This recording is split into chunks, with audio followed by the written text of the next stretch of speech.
Il n'a pas d'onction. Au contraire, vous trouverez des lettres à l'intérieur dans les poches. Livre de Ruth, au chapitre 1er.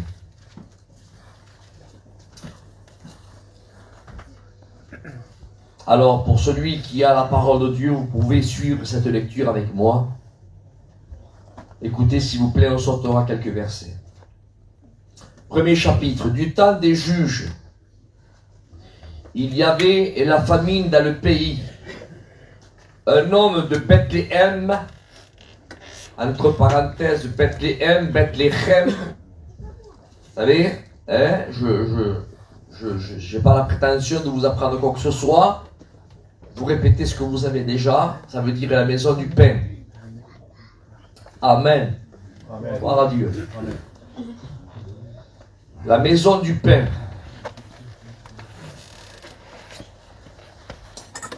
De Judas parmi, il y avait un homme, il y avait ses deux fils. Je refais la lecture, excusez-moi. Du temps des juges, il y avait une famille dans le pays et un homme de Bethléem de Juda partit avec sa femme et ses deux fils pour faire un séjour dans le pays de Moab. Le nom de cet homme était Elimelech, celui de sa femme Naomi, et ses deux fils s'appelaient, excusez-moi si j'écorche leur nom, Melchom et Tilchon. Ils étaient Téphrasiens de Bethléem de Juda. Arrivés au pays de Moab, ils se fixèrent là leur demeure. Verset 3. Elimelech, mari de Naomi, mourut, et elle resta avec ses deux fils. Vous savez, on lit la parole de Dieu, on va rentrer amen dans ce que Dieu va nous conduire ce matin. Et j'aimerais que tu prêtes attention à ce que tu es en train d'écouter ce matin. Car ce matin, c'est la parole de Dieu que tu écoutes. Écoute bien, s'il te plaît, j'aimerais dire que tu écoutes bien. Elimelech, mari de Naomi, mourut. Elle resta avec ses deux fils, qu'ils prirent des femmes moabites, dont l'une se nommait Orpa, et l'autre Ruth. Ils habitèrent là environ 10 ans. C'est long, 10 ans. Hein? C'est pas un petit séjour de 2 mois, ou de 3 mois, ou une petite saison. 10 ans. Ça commence à faire 10 ans. C'est long quand on reste 10 ans quelque part. Verset 3. Melchon et Tilchon, donc ces deux enfants, moururent aussi, tous les deux.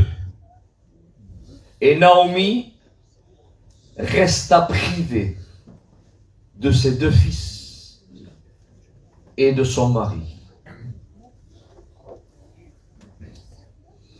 J'aimerais qu'on sorte au verset 11 du premier chapitre, toujours dans la même page. Écoutez ça. Naomi dit: retournez mes filles, pourquoi viendrez-vous avec moi? Ai-je encore dans mon sein des filles, des fils qui puissent devenir vos maris? Retournez mes filles.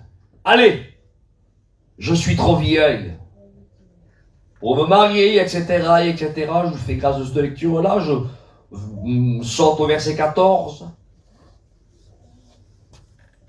Et elles vinrent la voir. Les belles filles en question, hein. Elles pleurèrent. Encore.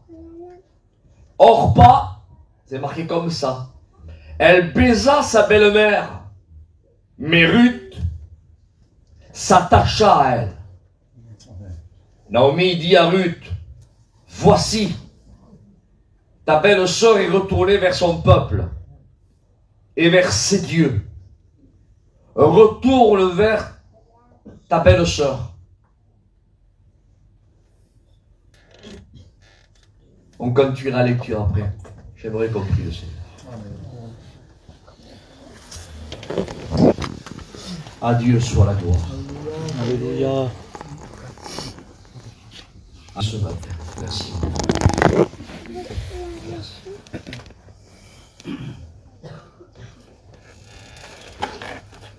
Je ne sais pas si vous voyez ou si vous visualisez dans votre esprit l'image de cette lecture-là. Mais c'est un foyer qui connaissait, qui a été bercé au milieu de la parole de Dieu. Car ce n'était pas des non-juifs, c'était des juifs qui habitaient à côté de Jérusalem, à côté du temple. Car Bethléem se trouve à peine à quelques kilomètres de Jérusalem. Bethléem, la maison du pain. J'aimerais, et comme je me sens ici chez moi, Amen. parce que je ne suis pas étranger moi ici, d'accord? Je suis ici chez moi. À Dieu soit la gloire. Je ne parle pas moi parce que je fais partie de la dénomination Vie-Lumière, malgré que je le suis, que nous le sommes. Mais quand je dis je ne me sens pas étranger, c'est par rapport parce que nous sommes nés de nouveau. Amen. Amen. Alléluia. Amen. Car ce qui fait que nous sommes de la famille, amen, c'est pas parce qu'on est adhéré à une dénomination. On peut faire partie de la même dénomination et ne pas être frère dans la foi. Entre parenthèses, quand Paul dit vous n'êtes plus des étrangers ni des gens de dehors, il ne dit pas vous faites partie de telle et telle dénomination à partir d'aujourd'hui. Non, il dit mais vous êtes des concitoyens. Il dit des saints membres de la famille de Dieu. Amen. Donc quand je dis je me sens pas étranger, c'est au sens spirituel bien sûr, et en même temps dans la dénomination. À Dieu soit la gloire. Et comme je me sens dans cette parfaite liberté, j'aimerais bien sûr, Seigneur, être bio ce matin. Je voudrais me donner le droit, si je peux parler comme ça avec mon langage, d'être moi, ni plus ni moins. Et mon but, Dieu seul le sait, le Christ seul de mon cœur. Je n'ai pas de pierre entre mes mains. J'ai qu'un morceau de pain, c'est la Bible. Amen. Mais il faut faire attention des fois. Parce qu'il y a aussi certains pains qui font mal quand ils sont durs. Donc, c'est un morceau de pain. Amen. Je crois de tout mon cœur, sans jouer au prophète ce matin, qui est un morceau de pain qui est frais. Alors, j'aimerais employer et commencer la parole de Dieu comme ça. On va la décortiquer petit à petit. Je dis quel malheur et quelle tristesse qu'il n'y ait plus de pain à la maison du pain.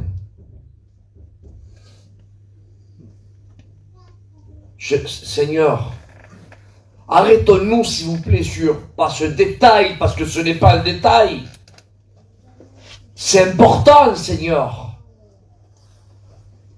Vous partez? Oui, je m'en vais.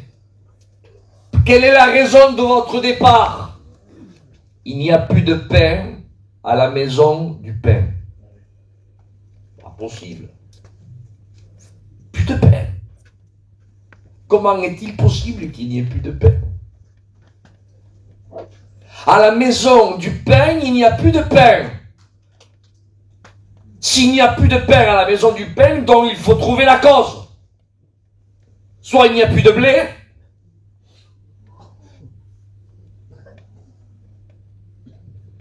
soit il n'y a plus de boulanger, ils sont trop feignants pour mouler faire, ce qu'il va faire, la farine, etc.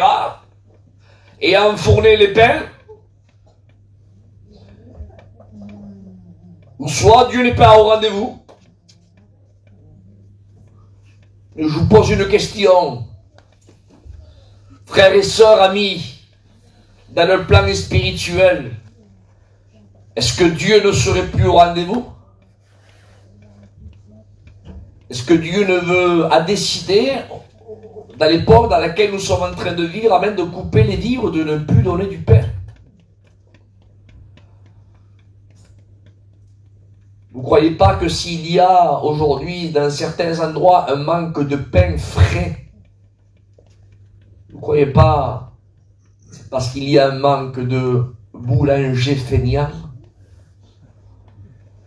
qui ne veulent plus se lever de bonne heure? Parce qu'un boulanger, pour faire du pain, il faut qu'il se lève de bonne heure. C'est un des métiers les plus vaillants au monde. Ils passent pratiquement toute la nuit, personne ne les voit, en train de pétrir, de faire, à un seul fin, afin que leurs clients, au bon petit lever du jour, ils aient du pain frais. J'aimerais donner ce détail, et je pointe personne. Je me dis ça, quelle tristesse qu'il y ait des personnes qui sont obligées de changer de boulangerie. Parce que chez eux, il n'y a plus de pain frais.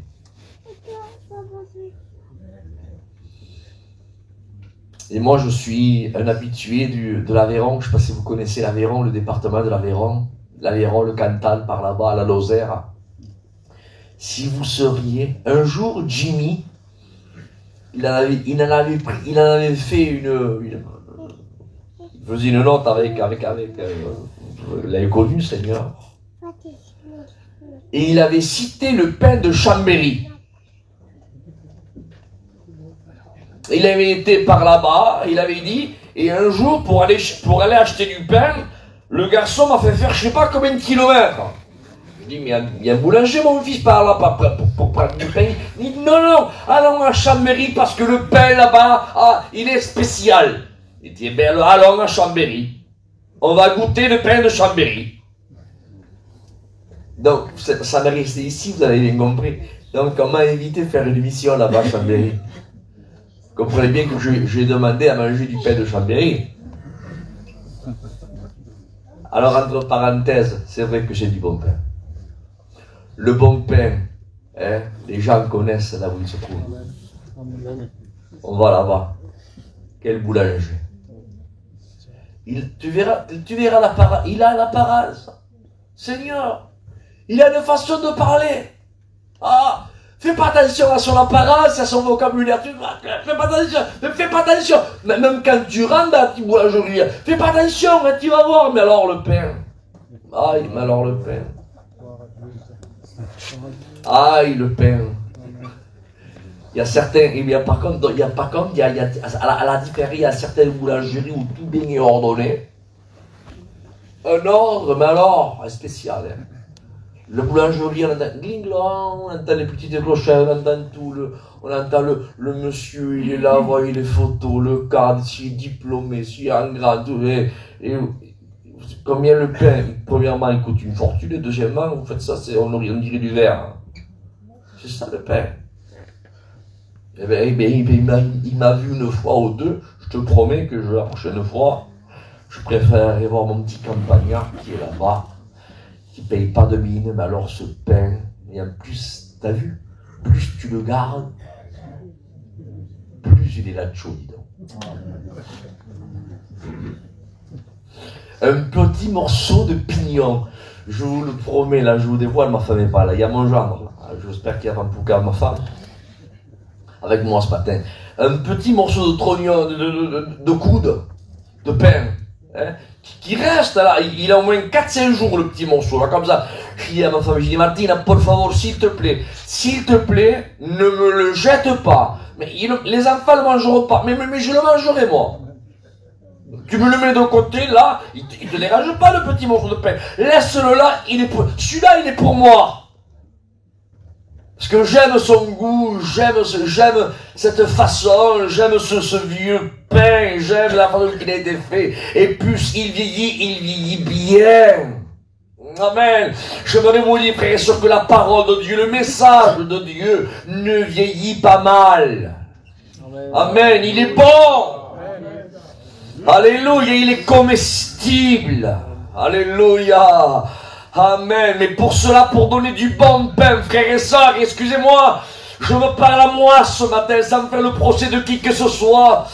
Et si je peux me mettre le titre de boulanger, Seigneur, pardon, mon Jésus, c'est toi le pain, c'est moi qui distribue ce matin. Mais Dieu veut que je me lève de bonne heure. Est-ce que vous comprenez? Pas faire un pain à la hâte, à la chaîne.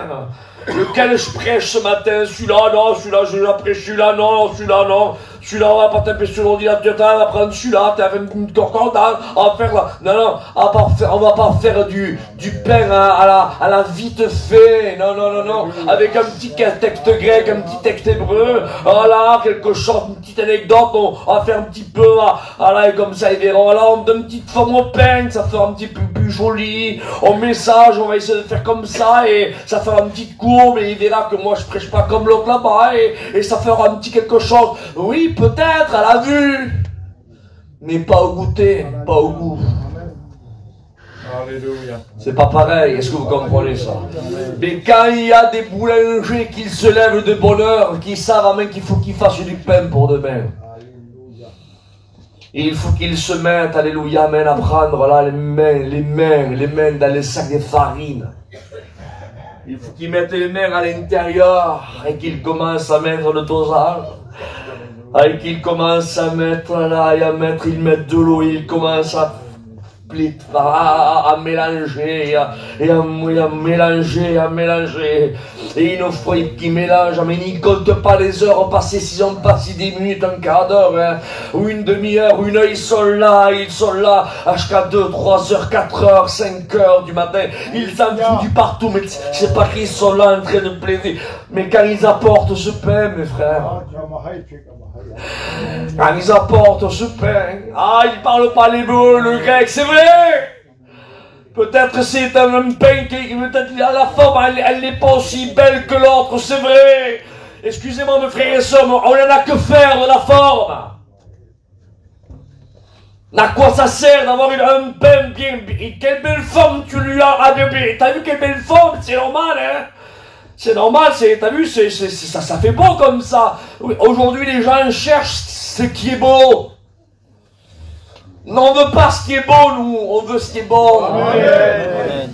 Alléluia, nous voulons ce qui est bon. Amen. Et nous voulons que Dieu nous parle ce matin. À qui que ce soit, Dieu veut nous parler à moi, à vous, à tous. Mettons notre nom et laissons-nous imprégner. Soyons cette éponge ce matin. Amen. Laissons-nous absorber par la parole de Dieu. Ne laissons tomber à terre aucune des gouttes, amen, qui descend du ciel. Je le redis, quelle tristesse de quitter Bethléem, parce qu'il n'y a plus de pain à Bethléem, obligé de partir. Si tu veux partir, Elimelech, tu veux partir, si on lui poserait la question, permettez-moi que je lui pose la question, ne faites pas un procès pour ça. Est-ce que vous voulez partir? Mais s'il nous répondrait, il nous dirait que non. Mais sûrement que non. Qu'est-ce que je vais faire ailleurs s'il y a du bon pain là? Mais si je quitte Bethléem, c'est parce que je suis obligé de quitter Bethléem. Pas parce que, mais quand on regarde de loin l'écriteau, on voit Bethléem. Oui, mais ne te fie pas à l'écriteau. Ça veut rien dire l'écriteau aujourd'hui. Tout dépend de celui qui vit à l'intérieur. L'écriteau change complètement de signification. Est-ce que vous le savez ça? Alors je me sens dans cette liberté, hein. Tout dépend, écoutez ce que je dis, hein. Ne vous fiez pas à l'écriteau Bethléem. Hein? Alors je le répète, en hébreu, ça veut dire quoi? La maison du pain. Oui, mais à une condition. Il faut que ça soit des Hébreux qui vivent à l'intérieur. Et quand les Hébreux des Juifs vivent à Bethléem, alors cette ville-là, le nom de Bethléem, amen, donne, amen, sa véritable signification. juif vit à l'intérieur de Bethléem, donc alors c'est la maison du pain. Mais aujourd'hui, Bethléem y est toujours. Je vous promets que c'est vrai. C'est juste à côté de Jérusalem, toujours. Ça n'a pas changé, la ville est là-bas, elle a grandi, mais Bethléem est là-bas. L'écriteau, elle est là, l'écriteau est là. Bethléem! Mais les habitants, ce n'est plus des juifs qui est à l'intérieur. C'est la descendance des Ismaélites. Et le nom n'a pas changé. Mais vous savez ce que ça veut dire en arabe? Bethléem. Ça veut dire maison pleine de viande.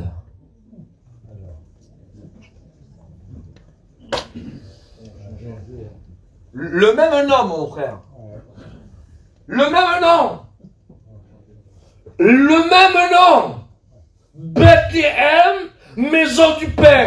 Le même nom, maison pleine de viande. Tout dépend qui vit à l'intérieur. Ne vous fiez pas du nom. Car si c'est Christ qui vit à l'intérieur, alors ça sera une Bethléem, amen, alléluia, avec un peu de pain sec, mais avec la paix de Dieu. Amen. Amen. Mais si ta vie chrétienne, ta Bethléem à toi, alléluia, n'est pas conduite par l'Esprit de Dieu, n'est pas alimentée par le pain de Dieu, alors tu auras l'appellation Bethléem, chrétien de vie lumière, pasteur, diacre, ancien, mets le nom que tu veux. Mais si c'est pas l'Esprit de Dieu qui a les rênes, on dira de toi le pasteur, le chrétien, Bethléem, mais ça sera une maison à l'intérieur pleine de viande, là où il y a des disputes et des querelles. Alors, ça dépend de la descendance de celui qui vit à l'intérieur de ta Bethléem. Et malheureusement, il y a des personnes qui ont été obligées de fuir certains Bethléem. Pas possible, Seigneur. Qu'on fuit, je sais pas moi, Seigneur. Qu'on fuit Gaza, je veux bien. Je n'ai rien contre eux, hein. Ce sont des âmes à sauver, que Dieu soit béni. Qu'on fuit peut-être, je sais pas moi, là-bas, ok. Qu'on vit peut-être l'Ukraine, ok, il y a la guerre. Mais il semblerait qu'on est obligé de fuir aujourd'hui certains foyers là où il y a le Nord, en gros, Bethléem. On est obligé de les fuir, Seigneur. Qui c'est qui vient? Celui-là, là, mais c'est un chrétien, c'est un Bethléemite, tu sais, il vient de Bethléem. Ah, mon Seigneur. Si tu le connaîtrais. Mais non, regarde, regarde, lis avec moi, regarde, tu vois Bethléem. Oui, mais ne te fie pas l'écriteau.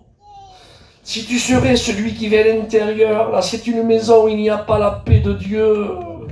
Parce qu'il n'y a plus de pain. C'est une maison où il y a plein de viande. Parce que ça parle du matin au soir. Acheter, vendre, planter, bâtir.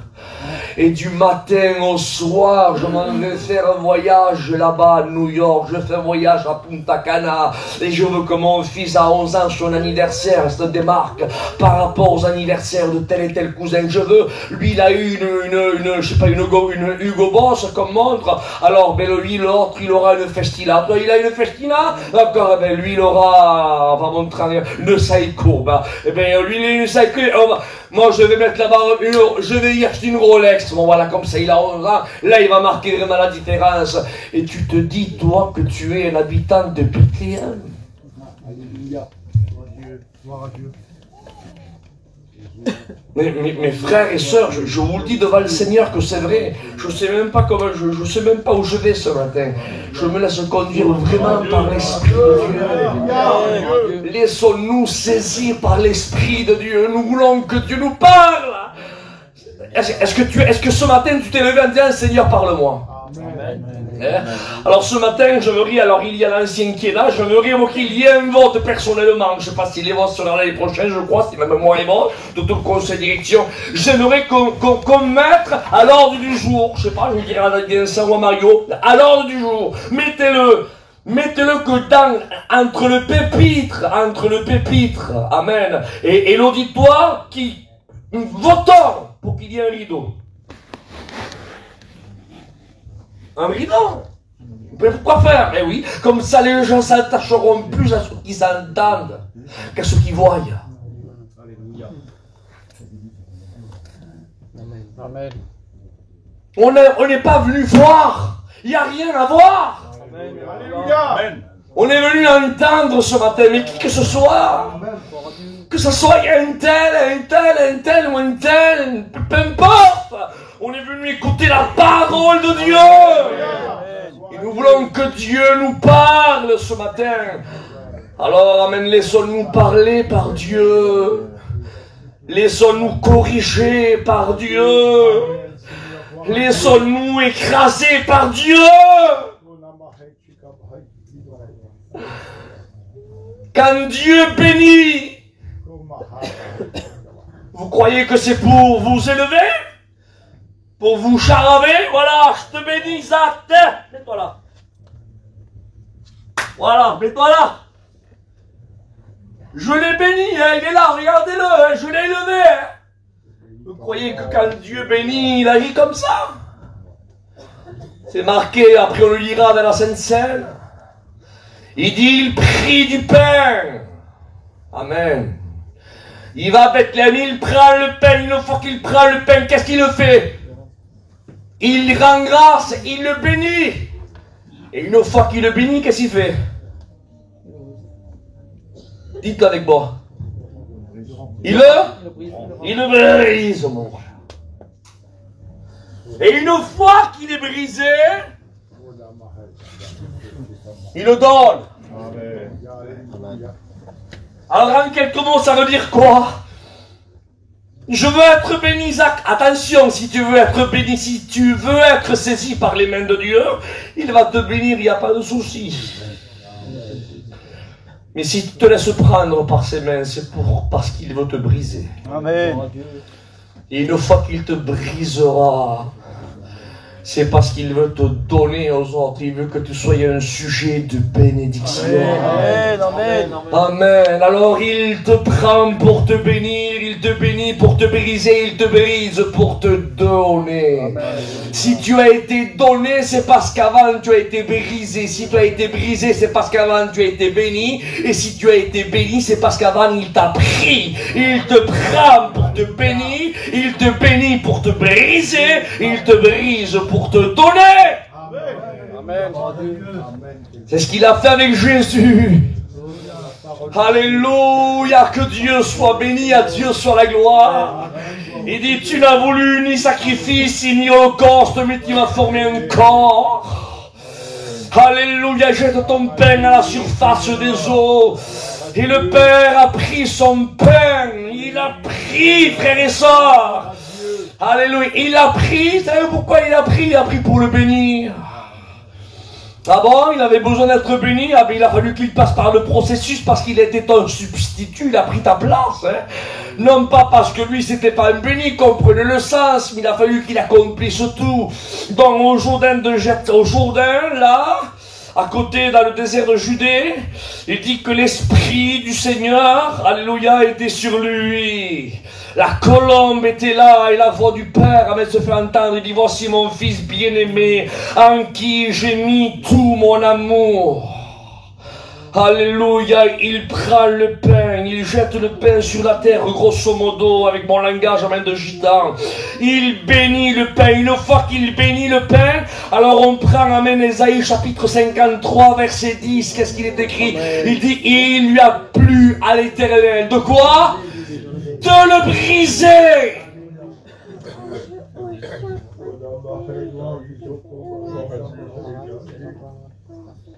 Et une fois qu'il a brisé, qu'est-ce qu'il a fait? Amen. Il nous a donné un morceau à chacun d'entre nous.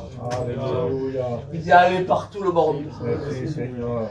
Alléluia. Si nous sommes ce que nous sommes aujourd'hui, frères et sœurs, amen, c'est parce que le pain qui est descendu du ciel a été pris pour être béni. Amen. Il a été béni pour être brisé. et pour être distribué jusqu'ici, alléluia, jusqu'à Vitrolles, à Chacata, Châteauneuf-les-Martigues, à Villeneuve-Lotte et n'importe où, dans les quatre coins, même frères et sœurs du monde, dans les 5 continents, là où il y a une âme, il y a un morceau de manna du pain du ciel, amen, qui est tombé sur eux. Allez, de l'accepter ou pas. Et ce matin, nous voulons que Dieu nous parle. Et si le Seigneur ce matin a décidé de mettre ses mains sur toi, sens-toi honoré. Qu'est-ce que tu dis, Isaac? Même si il faut que je demande pardon après la réunion. Tu sais, j'ai 20 ans de baptême. Hein? Tu sais, je suis là. T'es sûr? Ah ben écoute. Tu veux que Dieu mette ses mains sur toi. Ce matin, c'est pour une chose. C'est pour te bénir. Et s'il veut te bénir, c'est parce qu'il veut te briser. Alléluia. Il y a un passage merveilleux dans la gloire de Dieu. Mais tu me diras, ah, Isaac, moi je n'ai pas besoin. Tu n'as pas besoin parce que si tu n'as pas, si tu ressens pas ce besoin, c'est parce qu'il y a un manque d'ambition en toi qui s'éteint. Rappelle-toi quand tu avais 20 ans, 25 ans, 28 ans, un fou du travail, là, une ambition, j'avais pas d'heure, je peux me lever à 5 h du matin, rentrer à 10 h le soir, je peux même travailler le dimanche, mais même le jour de Noël, j'avais un feu, une ambition, mais aujourd'hui j'ai ça, et aujourd'hui j'ai 60 ans, c'est plus pareil, place aux jeunes, tu sais plus travailler, si, mais aujourd'hui je sais plus travailler aujourd'hui qu'avant, mais je n'ai plus le même feu qu'avant, il est là le problème. Et si ce matin, alléluia, le Seigneur voudrait, dans le plan spirituel, ranimer le feu. Amen. Alléluia, ranimer la flamme. Amen, ranimer le don qui est en toi. Que Dieu soit béni, le ranimer. Amen, amen, le ranimer. Regardez Moïse. On ne parle pas d'un petit étudiant là, hein, Moïse. Sylvain, Moïse, c'était celui qui parlait bouche à bouche avec Dieu. Est-ce qu'il y en a un qui a entendu la voix de Dieu audible là? Peut-être qu'il y en a, levez pas votre main. Je sais que Sylvain a fait d'expériences extraordinaires. Je m'en suis servi plus d'une fois, je t'avoue. Pour la gloire du Maître. Mais Dieu se parle avec Aaron et Myriam, et il dit, mais, oh, venez voir ici. Il dit, mais avec les autres serviteurs, je parle comme ça, mais avec celui-là, que vous êtes en quelques mots, hein, vous êtes en train de critiquer, là, avec lui, c'est pas pareil. Il dit, je parle avec mon serviteur, Moïse, il dit, comme un homme parle à un autre homme. Bouche à bouche avec lui. Comme moi et toi. Alors, tu fais quoi aujourd'hui? Et hier, tu fait quoi? Demain, tu iras où? Et au mois de mars, qu'est-ce que tu fais? Ça va bien, ça. Parlez comme un homme parle à un homme.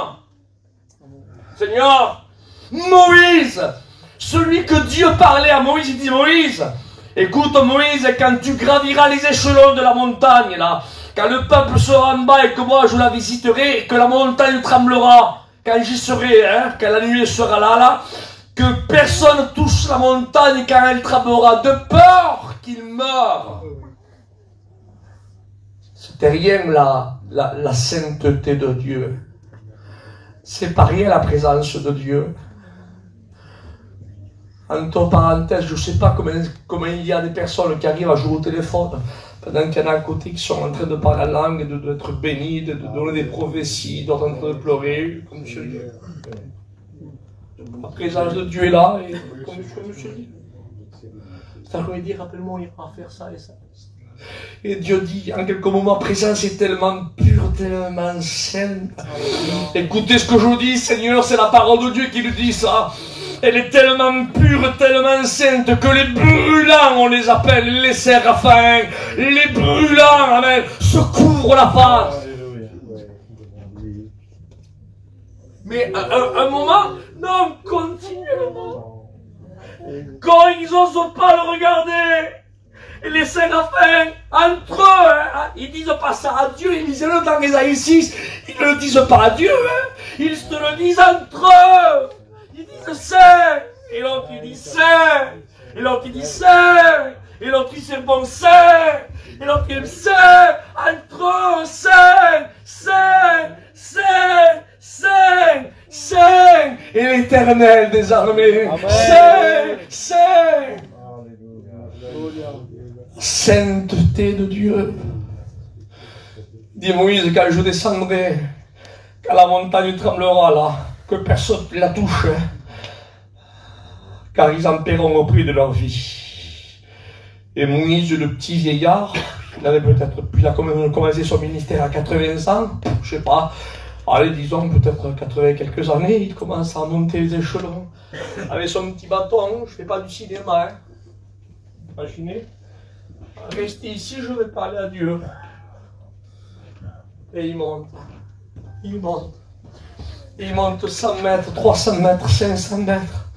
Plus de 2000, écoutez, plus de 2500 mètres d'altitude, mon Jésus-Christ. Je sais pas combien il fait, je sais que le mont Hermon mesure plus de 2814 mètres d'altitude. Le Sinaï mesure plus de 1800 mètres. Enfin bref, ça frôle les 2000 mètres, peut-être plus, je sais pas, enfin bref, soit une montagne très très haute, et lui a plus de 80 ans, et il gravit les échelons. Il monte, la nuit est en haut, hein, et la montagne tremble, elle tremble, et personne n'a le droit de la toucher, parce que sinon il peut, s'il la touche, il meurt. Tellement que la pureté de la sainteté de Dieu est là. Et lui, un petit vieillard, il monte. Il voit, il est arrivé. Il voit la nuée. Et quand il voit la nuée, lui, tu sais ce qu'il fait? Amen. Il rentre dans la nuée. Imaginez la scène. Et il parle avec lui comme un homme parle avec un autre homme.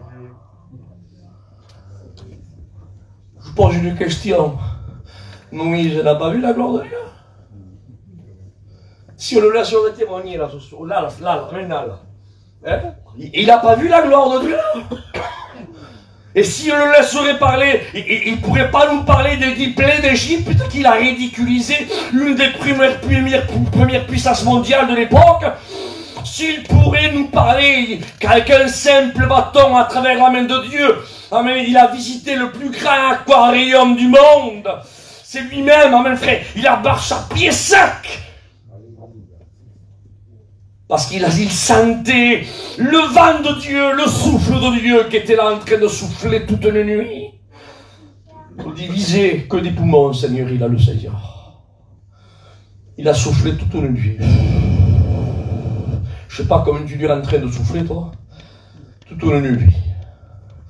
Pour maintenir la mer divisée en deux, pour que le peuple passe. Seigneur, s'il pourrait nous parler, écoutez, il nous parlerait, écoutez, il nous dirait, j'ai vu, écoutez ce que je dis, Seigneur, c'est important, écoutez, perdez pas le fil, on laisse conduire par le Seigneur ce matin, parce que Dieu en veut, je sais, amen, que Dieu, ce matin, Dieu est en train de parler, je ne joue pas au prophète, hein, mais écoutez, on n'est pas des Seigneur, des farfelus, des serviteurs de Dieu, on a l'Esprit de Dieu et on le ressent quand il y a une connexion, quand on le ressent quand Dieu parle ou pas, et on sent que tu es en train de parler ce matin. Alléluia. Alors Moïse parle. Il arrive en fin de course. Je sais pas, tu arrives en fin de course. Je me mets moi pour gêner aucun ancien. Je pars avec Dieu, j'arrive en fin de course. J'ai pas mal vécu, ma bosse, mon frère d'amour. Ça fait presque 40 ans que je suis dans le ministère. 40 longues années. J'ai vu la mer divisée en deux. J'ai vu les 10 plaies tomber d'Égypte. J'ai ridiculisé la première puissance mondiale de l'époque, qui était l'Égypte. Écoutez, j'ai rentré dans la nuit, je parlais bouche à bouche avec Dieu. Je sais pas, en fin de course, je pense que je peux demander quoi de plus? Pas qu'est-ce que tu demanderais, mon frère, toi? Je sais pas qu'est-ce que je demanderais, moi. Vous savez qu'est-ce que je demanderais, moi? Je vous le dis, hein? Je dirais, mais Seigneur, oui, mais j'aimerais partir avec toi, Seigneur, et laisser la place à l'autre, hein? Je peux ouvrir une petite parenthèse, je la refais vite fait, hein? Parce qu'il y en a que personne, il y a des personnes, il y a des hommes qui ne veulent jamais laisser des places, hein? Alléluia. Alléluia.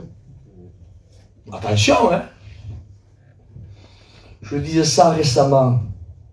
Vous savez que Jean-Baptiste était considéré comme une tête avant que Jésus vienne. Hein. Jean-Baptiste était tellement considéré comme une tête de son époque que Hérode le craignait. Pourtant, il n'a fait aucun miracle. Vous voyez, frères et sœurs, ceux qui nous donnent de la crédibilité au peuple, ce n'est pas le miracle que Dieu fera à travers nous. Hein. C'est notre marche de sérieux. Amen. C'est notre vocabulaire de sérieux. Il n'a fait aucun miracle. C'est pas un bon serviteur de Dieu, ça. Mais le bon serviteur de Dieu, c'est pas celui qui fait des miracles. Le bon serviteur de Dieu, c'est celui que Dieu dira rentre bon. Et quoi? Amen, tu as fait ta part c'est ta fidélité à ma parole, la mienne, amen, c'est de faire des miracles. Et avec certaines personnes, je fais des miracles parce que je veux en faire. Amen, et si je ne veux pas en faire avec toi, eh bien, parce que je peux décider de ne pas en faire, mais c'est moi qui décide, c'est moi qui tiens les rênes. Jean-Baptiste était comme une tête, il avait des disciples qui étaient là, mais je pose une question, est-ce que vous avez déjà vu, vous, des corps à deux têtes? Vous savez comment on appelle ça, un corps à deux têtes, excusez-moi, hein? Un monstre. Celui qui a plusieurs têtes dans l'Apocalypse, c'est le diable. Mais excusez-moi, frères et sœurs, dans le corps du Christ, il ne peut pas avoir de tête. Alléluia. Et avant que Christ vienne, lui, le roche, qui est la véritable tête, il y avait comme une, je ne dis pas qu'il était la tête, mais il était comme une sorte de tête. C'était comme une sorte de leader. Les gens avaient les regards fixés sur lui. C'était Jean-Baptiste. En plus de ça, il y avait toute une lignée qui était là. C'était un lévite qui veut dire attaché à Dieu. Son père, c'était Zacharie, sa mère, Élisabeth. Tous deux avançaient en âge. Écoutez, étaient fidèles, marchant d'une manière irréprochable, suivant tous les commandements de Dieu. Ça, c'était le papa et le maman de Jean-Baptiste, et en plus sa naissance a été prophétisée 750 ans avant sa venue par le même prophète qui a prophétisé pour Jésus. Écoutez, amen, et pour sa naissance, frères et sœurs, Dieu a envoyé le même ange qu'il a envoyé pour son fils Gabriel. C'était Jean-Baptiste. Et attention, hein, que notre te charade, c'est une chose. Mais quand le maître dit qu'il était appelé la lampe de Dieu, je vous promets que c'était vraiment une lampe. Amen. Non pas, il n'a pas dit que c'était un phare. Hein. Parce qu'aujourd'hui, il y a beaucoup de phares qui veulent en mettre plein les yeux aux autres. Mais méfie-toi, mon frère. Si tu vis et si tu roules ta vie chrétienne, si tu roules en plein phare, tu risques de faire des collisions avec tes frères. Faut lever les pleins phares. Alléluia.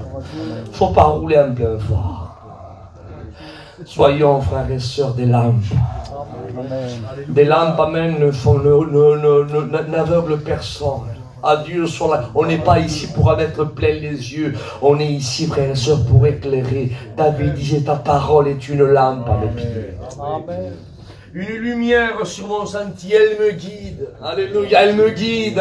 Elle ne m'aveugle pas, elle me guide. Alléluia. Alors je reprends le fil. Amen. Mais il y a le roche qui vient. La véritable tête qui vient, qui est le Christ. Et il ne peut pas avoir de tête parce que Dieu savait que Jean-Baptiste était considéré comme une tête. Donc il ne peut pas avoir de tête, ou soit c'est l'une ou l'autre qu'on doit couper. Et si on doit choisir entre Jean-Baptiste et Jésus, excusez-moi, le choix est vite fait. Hein. Alors au nom du Seigneur, je ne sais pas pourquoi je dis ça. Mais dans le livre de Matthieu, il est écrit ceci, dans Luc, excusez-moi, il dit « À ce temps-là parut Jean-Baptiste ». Parce qu'il y a le temps d'apparaître, mon frère, et il y a le temps de disparaître. J'aurais cru qu'il y aurait un amen un peu plus, avec un peu plus d'enthousiasme, mais tant pis, je le redis une autre fois, hein, je me casse, il est assez large. Il y a le temps d'apparaître. Amen. On ressaye, hein. Il y a le temps d'apparaître. Alléluia. Mais il y a aussi le temps de disparaître. Amen. Malheureusement, il y a des personnes qui veulent apparaître, mais ils ne veulent plus disparaître. Et Moïse est là, à 120 ans presque. Faible ambition qu'il avait, lui. Hein. Qu'est-ce qu'il y a? Qu'est-ce que tu veux, Moïse? Il dit, moi, qu'est-ce que je veux? Je vais te le dire, qu'est-ce que je veux. Regardez l'ambition. Hein. Il dit, je veux voir ta gloire.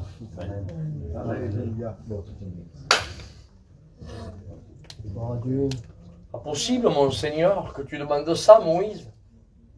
J'allais dire quel culot. Dieu me pardonne. Dans le plan spirituel, mon Jésus, Dieu connaît mon cœur, je suis Justin qui parle ce matin.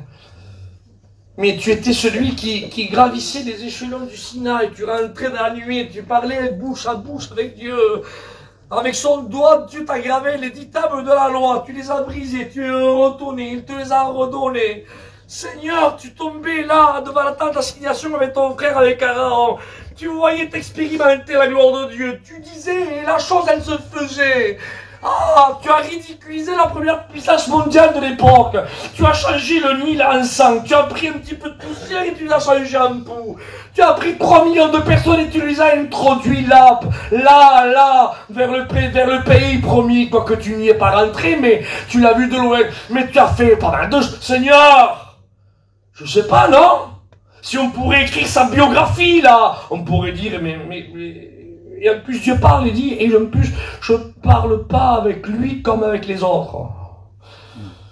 Je parle avec lui comme un homme parle à un autre homme. Mais Moïse, lui, a 120 ans. Écoutez ce que je dis, s'il vous plaît. Écoutez.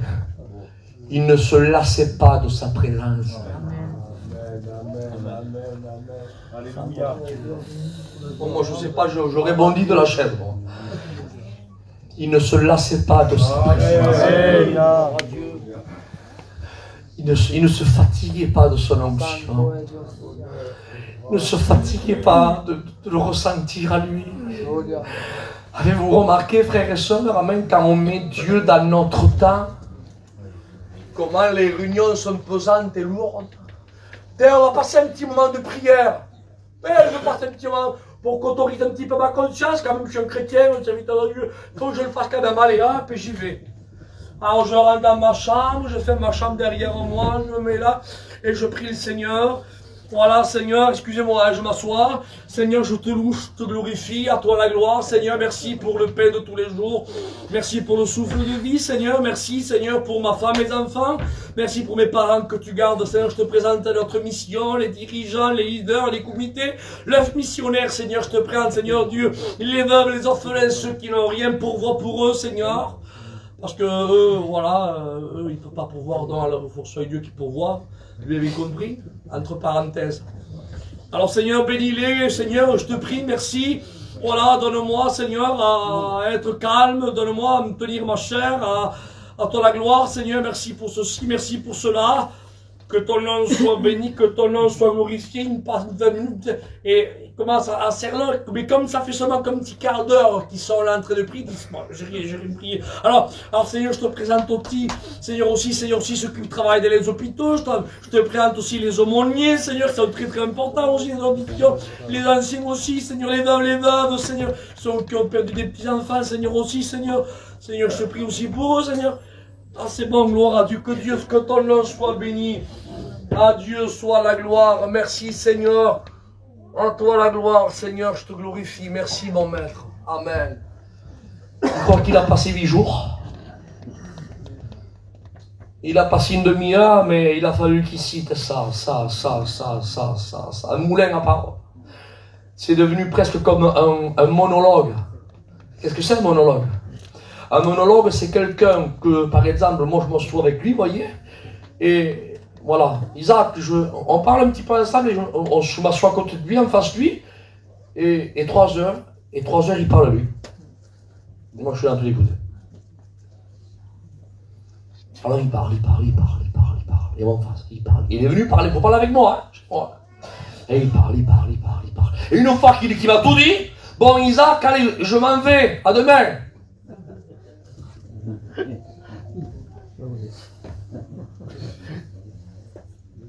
On appelle ça un monologue. Après, il y a le dialogue. Le dialogue, c'est pas pareil. Le dialogue, c'est je viens te voir. Je parle. Je te pose des questions. J'aimerais que tu me répondes. Et avant de passer à autre chose, j'aimerais que tu me répondes. Si je vois que ma question elle te gêne, que tu ne veux pas trop me répondre, alors j'essaye de parler d'autre chose et sur autre chose, et que je veux qu'il y ait comme un dialogue entre nous. Et Moïse était tellement habitué à ce dialogue. Il parlait avec lui. Amen. Gloire à Dieu. Alors perdez pas le fil, s'il vous plaît. Je reprends la chaise, hein, d'accord? Vous me permettez, hein? Ça, c'est quand on prend Dieu dans notre temps. Quand on prend Dieu dans notre temps à nous, la demi-heure, là, on dirait qu'on a passé toute la journée. Parce qu'on a pris Dieu qui est hors du temps, parce que le nom de Dieu tourne autour du verbe être. Il est l'éternel présent. Lui, quand il parle de lui, il ne parle pas ni au passé, ni au futur. Il parle de son aujourd'hui éternel. C'est pour cela qu'il dit qu'avant qu'Abraham fût, il dit je suis. Non, c'est pas un langage correct, ça. Tu aurais dû dire, avant qu'Abraham fût, il dit tu étais. Ou tu seras peut-être. Non. Il dit avant qu'Abraham fût, il dit je suis. Parce que le tour du nom de Dieu tourne autour du verbe être. Je m'explique. Si moi je parle de hier soir à la réunion, pour ceux qui étaient là, je disais, hier soir, il y a eu le message du bon samaritain. Je disais hier soir, on était là. Je peux pas dire hier soir. Je peux pas dire, mais hier soir, aujourd'hui, mais aujourd'hui c'est hier soir, c'est pareil. Je suis hier soir. Et demain, lundi, je vais faire la réunion peut-être à Villeneuve-sur-Lot. Certains me diront, mais alors, demain, tu vas faire la réunion à Villeneuve. Et je dirais, non, demain, je fais la réunion à Villeneuve-sur-Lot. C'est un langage qui colle pas. Parce que nous, on est encadré par un passé, un présent et un futur. Parce qu'on est encadré par le temps. Dieu a créé le temps pour nous. Donc quand nous, on parle de guerre, on dit j'y étais. Quand on parle de demain, on dit j'y serai. Mais si on parle d'aujourd'hui, on dit je suis. Mais quelle différence il y a entre nous et Dieu? Mais quand Dieu parle, lui, il dit hier, je suis. Amen. Amen. Et c'était hier. Alléluia. Mais Dieu, lui, il dit hier. Il dit Sylvain, hier, qui étais toi? Et bien Dieu dit hier, je suis. C'est possible. Amen. Mais comment tu y es? C'était hier, mais je suis. Et demain, à la réunion que tu dois faire, Isaac, là-bas, tu seras avec moi. Et Dieu me dit, demain à Villeneuve, il dit, je suis. Et aujourd'hui, je suis. Amen. Et que lui, il n'a pas, écoutez, il n'a pas de montre à son poignet. Il n'est pas encadré par le temps. Il a créé le temps pour nous. Amen. Est-ce que vous comprenez ce que je veux dire? Mais lui, il est hors du temps. Donc quand on prend Dieu, on le prend et on le met dans notre temps. Et là, j'ai besoin encore de la petite chaise, là. On prend Dieu qui est hors du temps et on le met dans notre temps. Ah, vous comprenez bien que la demi-heure, on dirait une semaine. Hein. Mais si on fait la différence, si c'est nous qu'on rentre dans le temps de Dieu qui est hors du temps, alors là, la demi-heure, on dirait 10 secondes. Amen. Et les 3 heures que tu passes. Je ne dis pas que Dieu est un coach. Allez, vas-y, 2 heures. Allez, une petite demi-heure de plus à 22h30. C'est pas le coach d'Ayrton Senna, est-ce que vous comprenez ce que je veux dire, hein, ou d'Alain Prost. Hein. Faut que tu fasses mieux. Hein. Parce qu'il y en a comme ça, il y en a qui se auto-flageolent spirituellement. Faut que je passe tout seul, obligé. Non, il y a ça. Il faut s'enlever ça de notre esprit. Dieu n'a pas de montre à son poignet, c'est pas un coach. Il va dire, vas-y, c'est bien, t'as passé 2 heures. Hein. Et demain, c'est 3, et après 4, et après 5, hein, et après 6, hein, et après que tout le monde voit que tu passes 5 heures. Hein.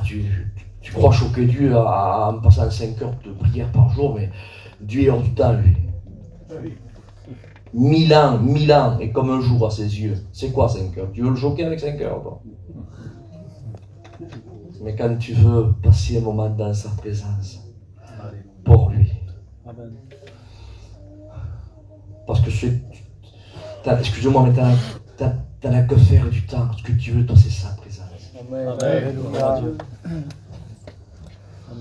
Quand tu rentres dans sa présence à lui, et que tu commences, on va pas jouer, Seigneur, j'essaye pas d'élever vos émotions, mais quand vous commencez à le ressentir, quand vous commencez à quand vous êtes ici, là, en train de ressentir comme ces caresses, Seigneur, que vous êtes là. Ah, mais Moïse ne s'en lassait pas. 40 ans comme ça. Tu peux te lasser un petit peu, non? Il ne s'en lassait pas. Il ne se lassait pas de la présence de Dieu. Qu'il soit au milieu de 3000 personnes, qu'il soit tout seul, qu'il ait un titre ou sans titre. Lui, ce qu'il voulait, c'était sa présence. Amen. Je comprends maintenant pourquoi le roi David, quand il a été repris par la vérité, parce qu'il y en a qui ne se laissent pas reprendre par la vérité. T'as beau leur parler comme tu veux, ils laissent la vérité devant la porte là-bas. Ils la laissent pas rentrer, hein. La porte là-bas, c'est la porte de ton cœur. Et la vérité, elle frappe. Et si la vérité rentre dans une maison, c'est pas une guirlande pour que tu mettes autour du sapin de Noël. C'est pas un cadre. Regarde quelle belle vérité. Je l'ai encadrée. Elle est tellement vérité que je l'ai encadrée. C'est là. Non, mais il vaut mieux que tu la vives, cette vérité-là. C'est pas un cadre. C'est pas une guirlande. Et quand David, lui, reçoit la vérité qui était Nathan, qui est venu chez lui, et après cela, je ne sais pas quelle heure il est, pour le Seigneur, il est moins 1h30. C'est la bonne heure, ça là. Michto. Mais 5 minutes de plus, je prie le Seigneur. Amen. 5 minutes de plus, soyons sages. David reçoit la vérité, mais regardez, parce que un petit peu d'assoupissement, un petit peu croiser les bras, comme disait la parole de Dieu hier soir. Ça y est, on peut prendre une petite vie, une petite réunion, un petit passage de Sainte-Seine, un petit... Enfin, comme disait Patette, tellement que tout est petit, mais même Dieu est devenu petit dans ta vie, et toi tu es devenu un petit chrétien, et la gloire de Dieu est devenue petite, et tout est devenu petit, quoi. Petite vie chrétienne, tout est petit. Mais le Dieu que nous avons n'est pas un Dieu qui est petit. Amen. C'est un Dieu que les cieux et les cieux des cieux ne peuvent le contenir. C'est pas pareil. Ça n'a rien à voir. Alléluia. Et David laisse entrer la vérité. Qu'il y ait de David ce matin qui laisse entrer la vérité. Écoute ce que je te dis ce matin. Qui que tu sois, le titre que tu as, tu n'es pas David. Est-ce que Dieu a déjà témoigné de toi dans le ciel et je ne le sais? Un jour peut-être Dieu nous le révélera. Si Jacques, j'avais témoigné d'un tel, quand tu l'as dit en telle réunion, j'en avais dit, je ne l'avais pas dit, mais en conversation secrète, je l'ai dit, un petit peu comme dans Job, je ne l'ai pas écrit, mais je l'ai dit. Peut-être que Dieu nous le révélera. Par contre, une chose est sûre, c'est que Dieu a regardé David et il a dit, David, lui là, c'est un homme selon mon cœur. Ça c'est écrit, frère et sœurs. Hein?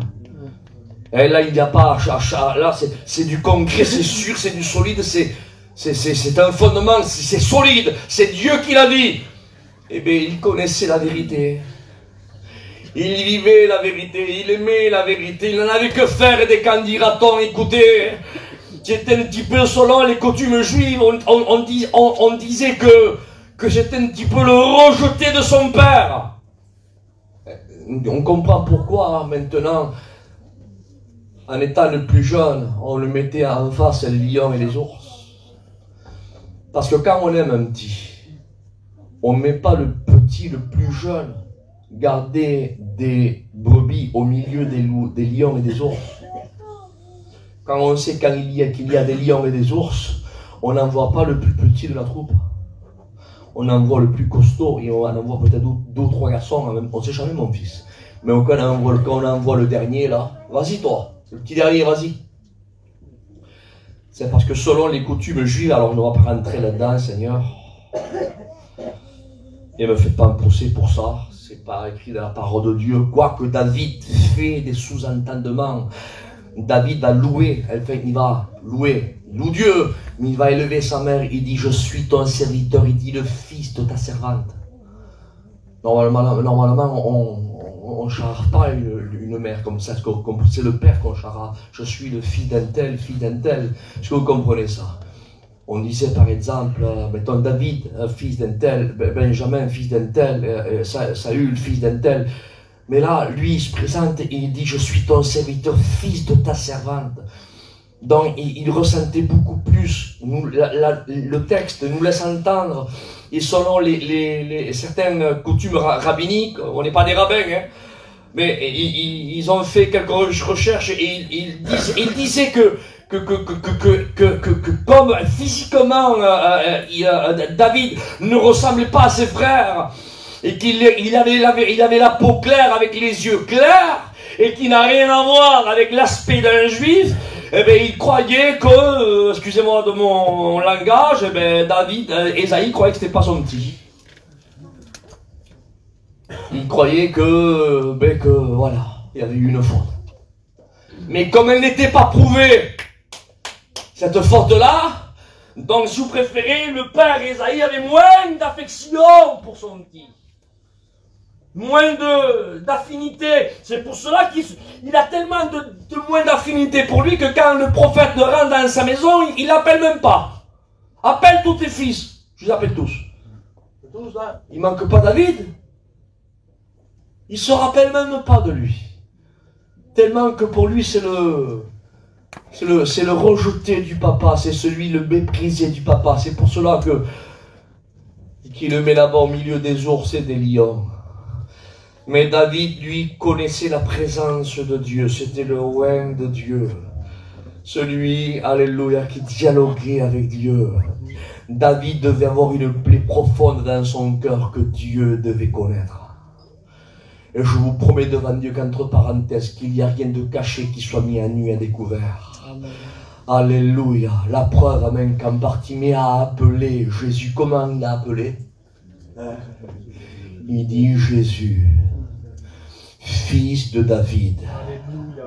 En voulant dire, alléluia, ton père, c'est bien David, et ton grand-père, c'est bien Ésaïe. Et ton arrière-grand-père, c'est bien Omed, et ton arrière-grand, c'est bien Boaz. C'est bien de cette lignée qui est rue. Est-ce que vous comprenez la prière des Juifs? Amen. Cette prière est en train de confirmer. Alléluia. Amen. Que David n'était pas, excusez-moi, un rejeton. C'était pas le fils de quelconque personnage. C'était le fils, amen, d'une certaine Juive et d'un certain homme qui s'appelait Ésaïe. Et je prie le Seigneur. Je dis ça, je prie le Seigneur. Et il n'était rien, et de rien Dieu l'élève. Il élève à un tel point qu'il le met là, il le met sur le trône. Et lui, de rien, il se voit sur le trône. Mais il faut faire attention. Il faut faire attention.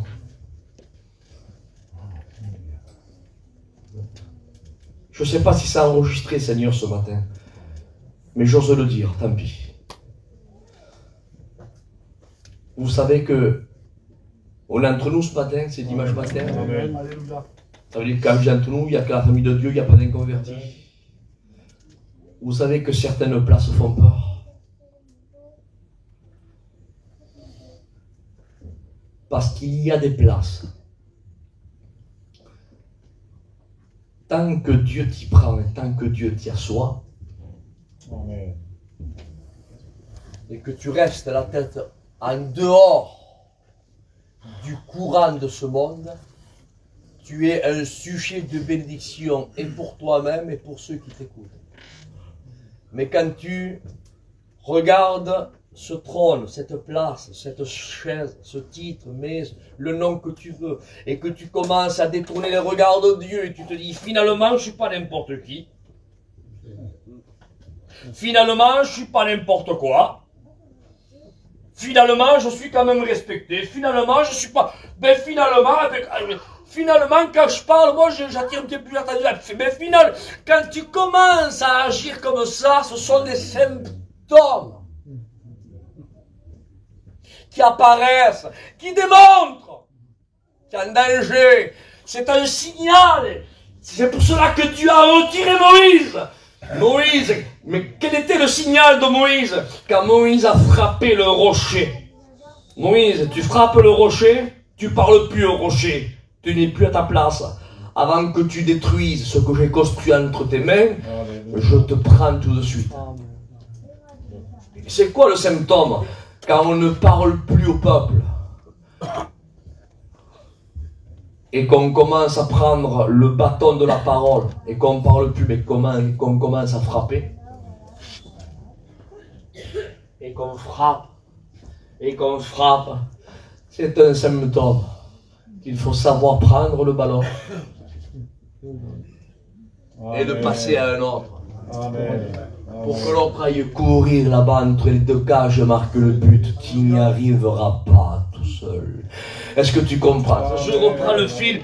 Écoutez, je me sens libre ce matin, et je dis devant le Seigneur. Je disais un jour en priant, mais je disais, Seigneur, alors ça m'arrive d'être de temps en temps en communion. Mon Jésus, je ne veux pas jouer non plus à celui qui prie jamais, celui qui... La communion ne veut pas dire prier du matin au soir, la communion veut dire être en communion avec Dieu, chanter un cantique, visiter un frère, une soeur, boire un café, assister à la réunion. C'est la communion, ça, ce que vous comprenez, ça. C'est avoir la tête hors du système de l'autre de ce monde. Parler de Dieu, on est en communion. Et je discutais. Je disais, en réfléchissant, je disais, vous savez que certaines places, elles peuvent être mortelles au milieu de notre peuple. Certaines places. Et je réfléchissais, je disais, Seigneur, je réfléchissais en lisant la parole de Dieu, tout seul, en méditant. Il y a comme une voix interne qui me disait, sais-tu à quel moment Lucifer est devenu le diable? Ben, je réfléchissais, Seigneur, tout seul. Tout seul. Je me regarde le retiennent en ballon, tout seul dans la voiture, et je réfléchissais. Je dis, à quel moment Lucifer est devenu le diable? Je dis, Seigneur, mais quand il a voulu, pourtant il avait tout. Revêtu de toutes sortes de perles précieuses, de jaspe, de chrysolite, de diamants, d'or, porteur de lumière. Le jour de sa création, il y a eu une fête qui a été spécialement créée pour lui, une orchestre, spécialement pour lui, le jour de sa création, le jour où tu fus créé, selon Ézéchiel 28. Il dit, une orchestre est très là pour toi. Il n'avait pas tout ce qu'il fallait, mais tant qu'il restait là où il fallait qu'il soit, il était le sujet de bénédiction.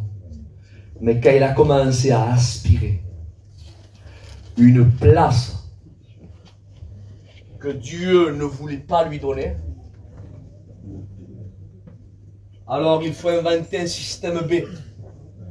Parce que quand on n'a pas la place qu'on veut, et qu'on veut l'avoir, il faut un système B. Alors en premier, on essaye de le faire dans la transparence. Voilà, je voudrais m'asseoir là. Je la veux, je l'accueille. Et quand on voit que ça ne marche pas, alors il faut un système B. Et le système B, c'est des messes basses. Et se faire des disciples, mais dans l'anonymat. Se faire des petits groupes. Viens toi. Alors tu sais qu'un tel, il a dit ça, et des choses qu'on ne peut pas. Ah bon, dis-le un tel. Pour discréditer. À un seul fin, le jour où moi je me présenterai dans l'urne comme ça, eh ben, il y aura un discrédit et tout le monde sera de ce côté-là et pas de ce côté-là. Et on appelle ça, écoutez, l'esprit, je vous le dis avec mon cœur, hein. C'est mon cœur qui parle. Mais ça, c'est un esprit ténébreux. C'est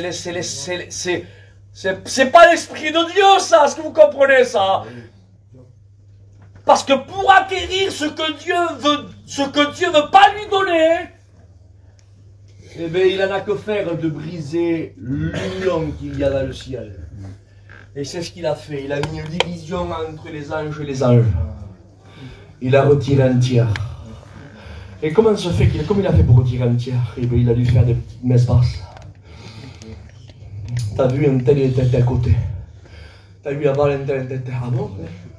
Alors, comme dans le monde angélique, il y a aussi le libre arbitre, parce que ce ne sont pas des robots qui sont très préformatés, ce n'est pas des iPhones. Hein. Parce que vous comprenez, ils ont le choix de dire oui, de dire non. Ils ont eu le choix, ils ont calculé, ils ont évalué. Et certains ont dit, mais sûrement qu'il a raison.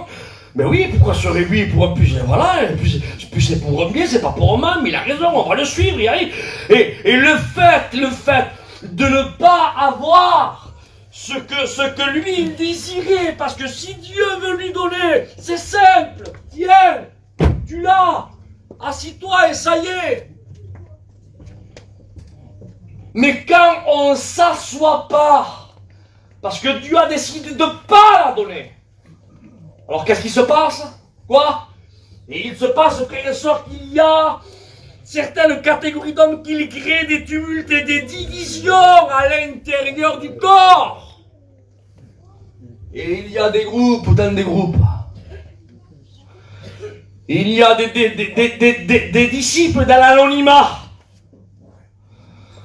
Et j'aimerais employer un mot, alors, le prennent qui le prennent. Ceux qui agissent comme ça. Ils font l'œuvre du diable. Parce que si Dieu a décidé oui, même qu'il se lève l'enfer contre toi.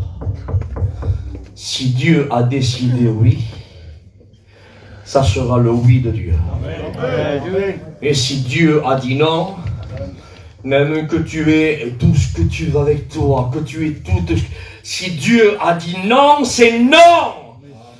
Et la place a infecté le cœur de David. Allez, j'y suis, je continue, tant pis. Hein. A infecté le cœur de David parce qu'il devait regarder son regard sur lui, tout en étant sur le trône. Mais Dieu ne voulait pas d'un roi parce que c'était lui le roi. Dieu avait besoin seulement d'un homme de communion avec lui, amen, qu'il se serve comme un médiateur, mais qui compte toujours, amen, sur lui. Est-ce que vous comprenez? Mais à un certain moment, lui, s'est tellement cru qu'il a pris un petit peu la place de Dieu, si vous préférez. C'est moi qui fais, c'est moi, moi. Et le problème vient souvent du moi. Cherche pas ailleurs, hein. D'où viennent les problèmes dans les églises? D'où viennent les problèmes dans les foyers? D'où viennent les problèmes dans certains frères, certaines sœurs? C'est la faute à... Non, c'est faux, c'est la faute à moi. Rappelez-vous Jonas. Hein, qu'est-ce qui s'est passé avec Jonas? Qu'est-ce que tu fais, toi? Tu pries pas ton Dieu? Tu dis non, j'étais là, je dormais, j'étais là. D'accord, qu'est-ce qui se passe? Dis-nous la vérité. Il dit, vous voulez que je vous dise la vérité? Je lui ai dit, je vous le dis. Vous voyez ce tumulte là? Vous voyez, on va faire un naufrage. Vous voulez savoir à cause de qui? Il dit, oui, vas-y, dis-nous-le. Il dit, c'est à cause de moi. C'est simple, hein? Mais c'est tellement dur à sortir. De reconnaître c'est moi.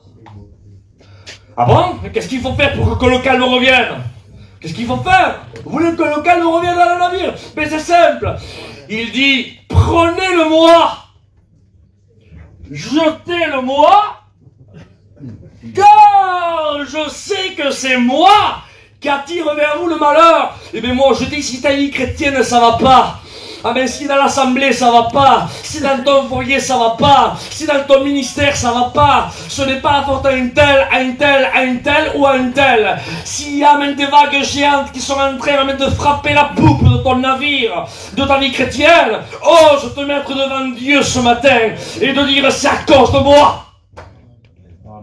C'est le moi. Le moi qui ne veut pas se plier devant Dieu. Le moi, même qui veut passer plus de temps à chiner qu'à prier.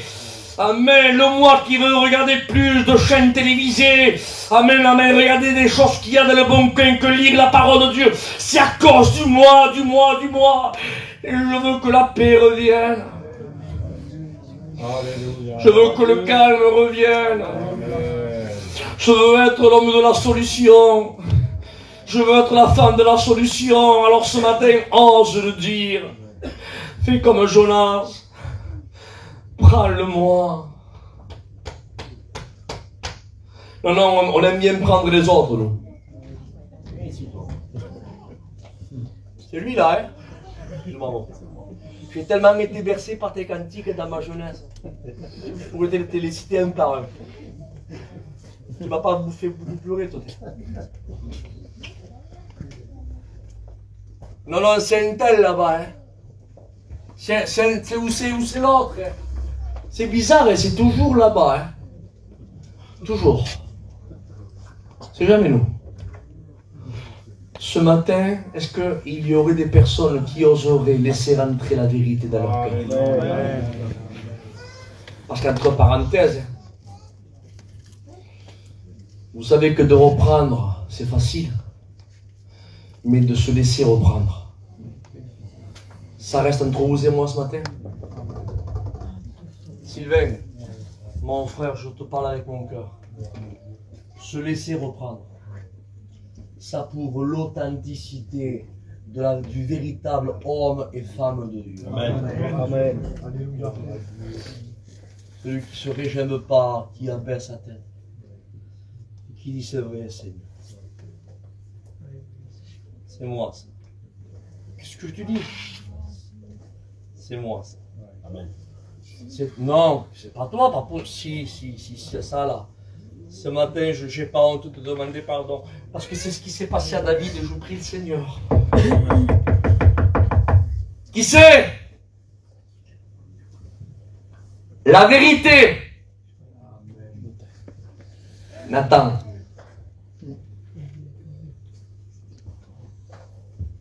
C'est le roi, lui. Le roi, il a l'autorité de dire reste dehors. Tu reviendras un autre jour. Il aurait pu le dire, non? Qui c'est qui rentre? Qui c'est qui demande à rentrer? On annonçait celui qui venait voir le roi à l'époque. Qui c'est? Nathan, je lui change son prénom, excuse-moi, quoi que Dieu me le permet ce matin. La vérité est venue voir le roi. Est-ce que le roi décide de le laisser rentrer? Et alors? Alors ce matin, la vérité, elle frappe. Elle frappe. Alors je ne suis pas Nathan ce matin. Je suis un petit serviteur de Dieu qui prêche la parole de Dieu. Et la vérité, elle te frappe. Je suis la vérité. Et je suis en train de te parler ce matin. Et tu sais d'où vient le problème. Vas-tu me laisser rentrer? Ou vas-tu me laisser dehors? Et David, l'homme de Dieu, il dit que la vérité rentre. Aïe, aïe, aïe. Quand la vérité elle rentre, bon, je vous avouerai devant Dieu que nul ne parle comme lui. Amen. Même quand il annonce la vérité. Il a une façon de dire la vérité. Une vérité qui ne blesse pas. Une vérité qui récupère, elle est récupérable. Lui, qu'est-ce qu'il y a? Orgueilleux, lui, hein. Il dit voilà. Parce que la vérité est venue avec une flèche du carquois qui est descendue du ciel de Dieu. C'était une flèche ciblée. La vérité est venue parler à David.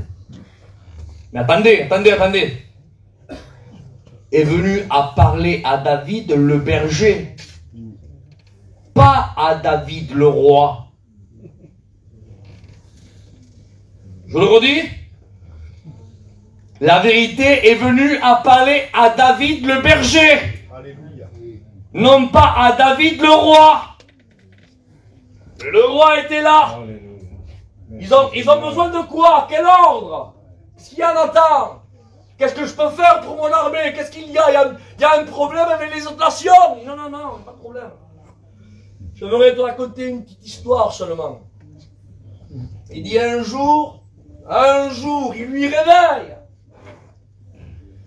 Il dit un jour, il y avait un homme. Il y avait des centaines et des centaines de brebis, plein. Et il y en avait un autre qui n'avait seulement une brebis. Mais il en avait qu'une, c'était un petit peu comme son enfant. Se coucher sous sa poitrine, manger dans son plat, se coucher là dans son sein. C'était un petit, il en avait qu'une. Et un jour, un voyageur est passé par là. Et celui qui avait des centaines de brebis, là, au lieu de prendre une de ces brebis, a pris la seule brebis qui était un petit peu les yeux de l'autre qui était en face de lui. Il l'a pris pour en faire un repas. Écoutez, comprenez ce que je dis. En David, là, il y avait deux personnages.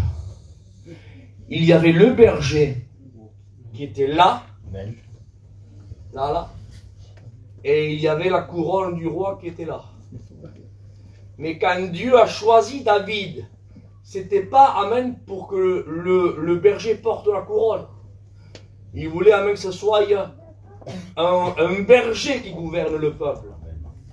Et non pas un roi. Est-ce que vous comprenez? Parce que comme roi, il y avait l'Éternel. Mais David, amen, a pris la couronne et il s'est les mis, lui. Et le berger qui est en lui a été tué par la couronne du moi. Et le berger, amen, ne ressent plus rien. Le moi qui est en lui, la sensibilité qui est en lui, grosso modo, l'homme nouveau qui est en lui est mort par la couronne du moi. Mais Dieu ne parle pas à la couronne du moi. Le moi ne comprend pas le langage de Dieu. C'est pour cela que Dieu parle, amen, au berger qui est entre la vie et la mort dans ses entrailles. Amen. C'est pour cela que pour lui, grosso modo, la couronne ne comprend rien, lui. Mais le berger qui est en lui, il comprend. Et on dit que le berger commence à ressusciter qui est en lui. Il est ressuscité, il se rappelle, imaginez comme des flashs. Quand il faisait perdre ses brebis, le lion, les ours venaient, il donnait sa vie. Les brebis qui le soir, là, il les allaitait, ils étaient fatigués quand il les portait, les belles mains. Il se rappelait, il a eu comme des flashs sur Mara. Il y a eu comme le berger qui était à lui amené à ressusciter. Et il dit, cet homme, regardez la sentence, hein, il dit, il mérite la mort. Et il en paiera au quintuple. Jouons pas avec Dieu parce que Dieu est capable de te prendre au mot. Et Dieu dit Amen. Et c'est ce qui s'est passé. David a payé au quintuple. Quand vous calculez, premier fils avait Beersheba, mort. Sa fille, Tamar, déshonorée. Par qui? Par son autre fils. 3. Absalom tue son frère qui déshonore sa sœur. Et Absalom veut tuer David, il lui fait un coup d'état, il divise le royaume en deux. 4.